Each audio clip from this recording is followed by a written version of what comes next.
Hello mga shishi! For today's video, gagala na naman ang inyong nanay. 2:30 na pala ng hapon, tirik na tirik at sobrang init ng panahon. Parang nag-aapoy.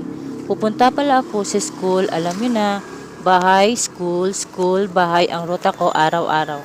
Kapag nanay ka na, nasa pamilya lang talaga ang oras mo. Pasensya na pala kung minsan, blurred ang video ko, alam nyo na, hindi afford ng nanay. Heto na, nandito na ako sa school. Kita nyo naman mga nanay waiting their chikiting. Tayo-tayo muna sa gate habang hinihintay ang labasan ng mga junakis. Hindi pala kami pinapapasok sa eskwelahan kasi para sa safety ng mga bata. Alam nyo naman, galing sa pandemya and safety first. So mga nanay, tiis-tiis lang. Darating at darating din ang panahon, may bibisita din sa atin. Joke-joke lang. Kain tayo mga shishi, hindi halatang gutom ang anak ko, ang daming pagkain sa mesa. Sige lang, kain ka lang anak, libre ng tita mo yan. O diba, napalibre pa, busog pa.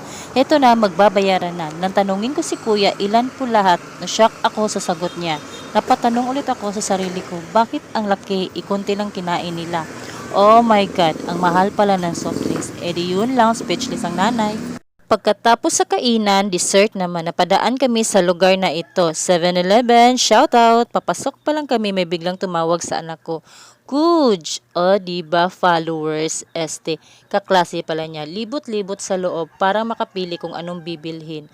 Sa tsokolate ka agad napunta ang anak ko. Hindi makapili-pili dahil gusto niya daw lahat. Hay, nako, butas ang bulsa ko. Sabi ko sa anak ko, bilis anak, pumili ka na, yung mumurahin lang, wag yung mamahalin. Idi sa counter din ang bagsak. Heto na, palabas na kami. Patakbo-takbo ang anak ko. Masaya siya dahil may tsokolate na siya. Ito pala ang epekto ng tsokolate sa tao. Mapapa. Hey, hi. O diba, ang saya niya. O siya, hanggang dito na lang. Salamat sa panonood. Bye-bye.